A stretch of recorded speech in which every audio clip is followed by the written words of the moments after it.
I've often said there are three questions that I think would destroy most of the arguments on the left. And the first is, compared to what? The second is, at what cost? And the third is, what hard evidence do you have? Now, there are very few ideas on the left that can pass all three of those kinds of things. Hey everybody, I know it's been a while, but let's get into this video. I've been thinking a lot about Thomas Sowell and this quote of his, and I think it was a good retort back when America was not just a superpower, but a hyperpower. You really could make this argument, but the world is a much different place now. After decades of decline, America is no longer a hyperpower in comparison to the rest of the world, and a brief analysis of basic metrics of well-being show it to be severely behind. We pay more for healthcare than any other country on the planet, and yet we're some of the sickest.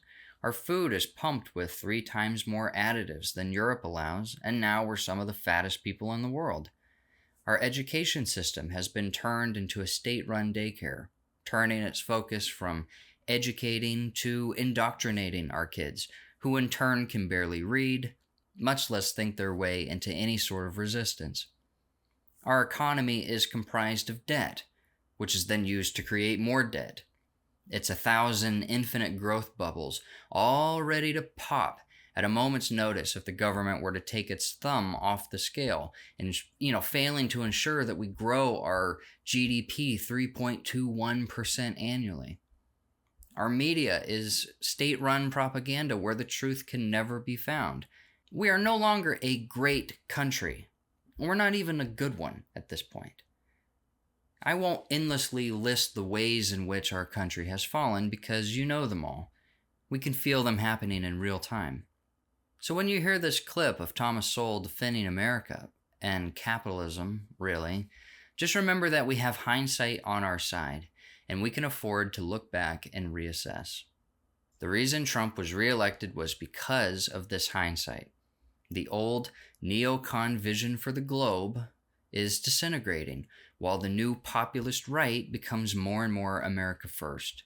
Who gives a crap about Iran when we can barely handle ourselves here at home? Who cares if the GDP of Russia goes up 1.9%? when we have people in Appalachia who still need our help in the aftermath of Hurricane Helene? The city of LA had no water to spare for the recent wildfires, but the mayor went to the inauguration for the president of Ghana because that's where her concern is. It's what she really cares about. It's her revealed preference, not Americans or citizens of LA. Our leaders are obsessed with seemingly everywhere on the planet except the areas they were elected to serve. Well, that's a byproduct of globalism, by the way. But this obsession with line go up in comparison to other countries is irrelevant when it comes to running the day-to-day affairs in your country. It becomes absurd when your country begins to fail in its duties to maintain order or its borders, its education system, or its ability to effectively manage crises. In the self-help world, they would never tell you to compare yourself to other people. They tell you to compare yourself to yourself. How did you do the day before, the month before, the year before? And before you know it, you look back and you can see how far you've come. When you are in a death spiral to join the third world, it is not time to compare yourself to other countries. It's time to compare this country to the way it was in the past and ask some hard questions about the status quo. And that is a sobering reality, because you realize that all this technology and innovation that we have so proudly bragged about as being the ones that have led us to being number one has led us to being worse off than we were before. Dave Ramsey says, there's no excuse to not buy a house because around every city there are concentric circles where houses become affordable the further you go out. So 15 minutes away from the city, houses are going to be a little more affordable. 30 minutes, an hour, eventually you will find an affordable house. And people are rightly upset about this because let's say your family's lived in Boston for 10 generations. Somehow, those 10 generations have all managed to have a living wage and affordable housing in the same city over 200 years. But now that's all over. You have to pack up and move 150 miles away in order to have a roof over your head. You have to abandon your family, your roots, the town you grew up in and love, in order to exist. Well, now the question of compared to what seems a little stupid, doesn't it? Compared to what we used to be should be the question. It turns out having the trains run on time is actually a pretty damn important part of society. And at this point, does it really matter how that comes about? We've always flaunted our freedoms. But the freedom to do what exactly? The freedom to have retarded lesbians as your fire department chiefs? The freedom to replace every competent white guy named Steve with a dumb Pajit named Sanjaya? The freedom for global corporations to compete in the same housing market as regular Americans? The freedom to automate everyone's job away? We've always celebrated our freedom to choose between different things, even if there were some crappy options out there, because this is the free market and the lesser options will be outcompeted and they'll sink to the bottom because the cream rises to the top and everyone will just choose the best. But what if your population becomes so dumb and degenerate and poor that they all end up choosing the crappy option? They never have an answer for that, do they? That's never part of their model.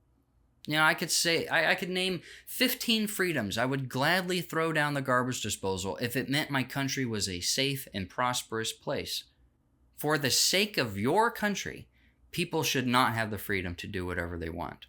Who cares what label we are? Oh, we're the most freedom-loving country on the planet. Well, what does it matter if it never produces anything meaningful? And conversely, who cares what it's called if it actually works? Who cares if it's fascism, or neo-fascism, or national socialism, or third positionism, or Zoroastrian theosophy under Fetzerism in the service of deceiving people into falling under Operation Michael? Who cares what it's called as long as it works? Because which would you rather have? A freedom-loving country that is a shithole where nothing works? Or an authoritarian government where things do work? Where the people are guided into behaviors that benefit the country? It's clear that our constitutional republic was not able to prevent us from sliding into a totalitarian style of government. And it's clear that liberalism and democracy doesn't work either. So who gives a crap what other system of government we use, as long as it's more effective and moral and nationalistic than the one we're in right now? Russia said, gay people are not allowed to organize and protest in the streets, and gay people cannot be shown on TV. Well, somebody in Russia lost some freedom, but the nation of Russia gained something better than that. Russia isn't going to be a country run by theater kid faggots with sodomy forced down everyone's throat. So yeah, compared to what? I'm watching lesbian after lesbian come on TV in LA and try to explain why nothing works there. And I'm thinking, compared to what? To the way it used to be, where women weren't even allowed in that kind of work because anyone with a brain knew they were incapable of doing the job. I made a video called The Past is a Foreign Country, and you should go watch it. It shows this country as it used to be, which is really the only thing we should be comparing ourselves to. Anyways, if you enjoyed this video and type of content, please consider giving this video a like or subscribing. The engagement really helps. I've noticed that if you guys engage with the video, it kind of gives air under the wings and YouTube pushes it to a larger audience. So I would really appreciate if you guys did that. I will see you all in the next video. Peace.